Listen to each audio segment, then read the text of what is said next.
हरे कृष्ण भक्तों, आप सभी सुन रहे हैं कार्तिक मास के अध्याय 14 को। कार्तिक मास का महीना अत्यंत पवित्र माना जाता है। इस अध्याय में भगवान श्री कृष्ण द्वारा अपने भक्तों को कार्तिक माह की भक्ति, दीपदान, तुलसी पूजन और व्रतों के महत्व का उपदेश दिया है। आज की कथा नारद जी और श्री हरि विष्णु के संवाद के रूप में है। आइए इसे भावपूर्ण और भक्तिपूर्ण शैली में सुने। एक बार भगवान श्री कृष्ण द्वारका में विराजमान थे, तभी नारद जी वहां पधारे। हाथ में वीणा, मुख में प्रभु का नाम और हृदय में प्रश्नों का समुद्र। उन्होंने प्रभु को प्रणाम किया और कहा, प्रभु, आपने कार्तिक माह के अनेक व्रतों और पूजाओं का वर्णन किया है, किंतु मैं जानना चाहता हूँ, जो मनुष्य कार्तिक माह में केवल एक दीप जलाता है, क्या उसे भी पुण्य प्राप्त होता है?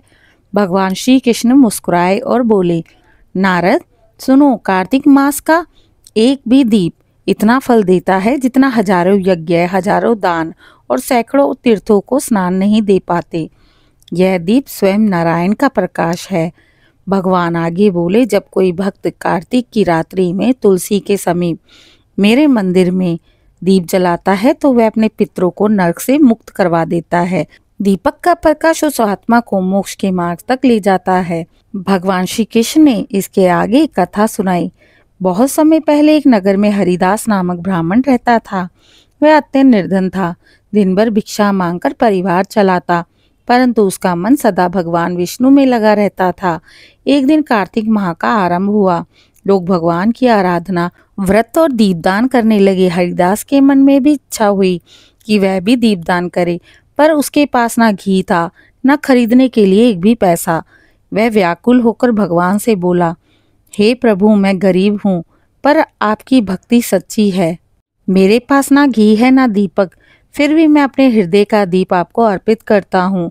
उसने मिट्टी के एक पुराने पात्र में थोड़ा सा तेल निकालकर कपास की एक बूंद सी बत्ती बनाई और तुलसी के पास रखकर बोला, हे गोविंद, यह दीप मेरे हृदय की भक्ति का प्रतीक है। फिर उसने वह दीप प्रज्वलित कर दिया। रात्रि गहराई, भारी वर्षा होने लगी, पर वह दीप बुझा नहीं। प्रभु की इच्छा से वह दीप पूरी रात जलता रहा। दूसरे दिन नगरवासी जब मंदिर पहुंचे तो देखा कि तुलसी के समीप एक दीप अब भी प्रज्वलित है। लोग आश्चर्यचकित हुए। तभी आकाशवाणी हुई, यह दीप हरिदास भक्त का है। उसने श्रद्धा से जो दीप जलाया है, उसके पुण्य से 100 पीढ़ियां मुक्त होंगी।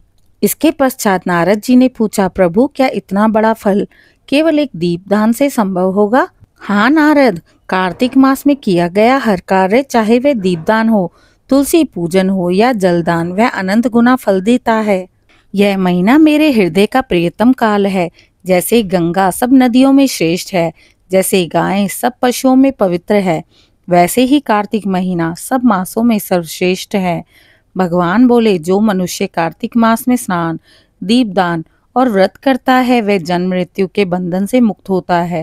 जो व्यक्ति इस मास में दूसरों को भोजन करवाता है, जरूरतमंदों की मदद करता है, वह 1000 जन्मों तक दरिद्रता से मुक्त रहता है। जो तुलसी के समीप दीप जलाता है, उसके घर में लक्ष्मी का सदा वास रहता है। हे नारद, जो भक्त कार्तिक माह में मेरे नाम से दीप जलाएगा, वह मेरे लोक में जाकर अनंत काल तक सुख भोगेगा। जो दीप दूसरों के लिए जलाए गए, उसके घर में कभी अंधकार नहीं होगा। और जो व्यक्ति दीप जलाकर भगवान को नमन करता है, ओम नमो नारायणाय का जप करता है, उसे बैकुंठ धाम, विष्णु धाम की प्राप्ति होती है। यह सुनकर नारद जी के नेत्रों में अश्रु बहने लगे।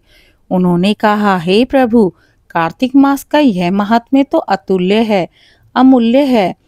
इस मास में किया गया एक छोटा सा कार्य भी भक्त को आपके चरणों तक पहुंचा सकता है।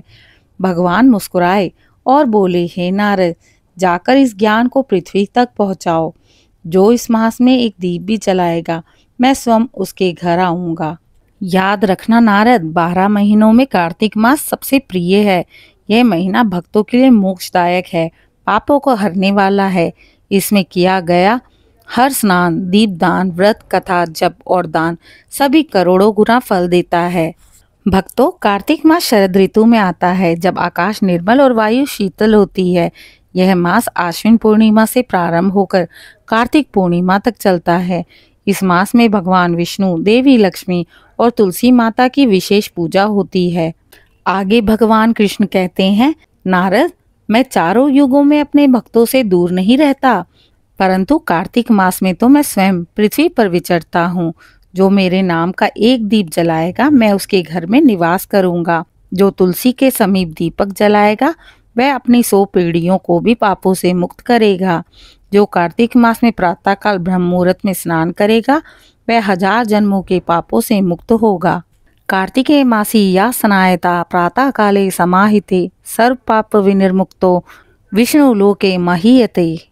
आगे भगवान कृष्ण कहते हैं, कार्तिक मास में सात्विक भोजन ही करना चाहिए, व्रत रखना चाहिए, क्रोध और असत्य से दूर रहना चाहिए। जो मनुष्य इस महीने मांस, मदिरा या झूठ से दूर रहता है, वह मेरे अत्यंत प्रिय हैं। प्रतिदिन श्री हरि का नाम जप, गंगा या पवित्र जल में स्नान, दीपदान, तुलसी पूजन, श्रीमद् भगवद गीता या विष्णु कथा का श्रवण, दान पुण्य और गौ सेवा मुझे प्रिय हैं। जो भक्त कार्तिक माह में सुनता है या कहता है, वह सभी जन्मों के पापों से मुक्त होता है। जय श्री हरि। आशा करती हूँ आज सुनाई गई कथा आप सभी को पसंद आई होगी। इसी प्रकार की और भी कथा सुनने के लिए इस धार्मिक चैनल दिशा स्पिरिचुअल को लाइक, शेयर, सब्सक्राइब करें। कमेंट में जय श्री हरि अवश्य लिखें।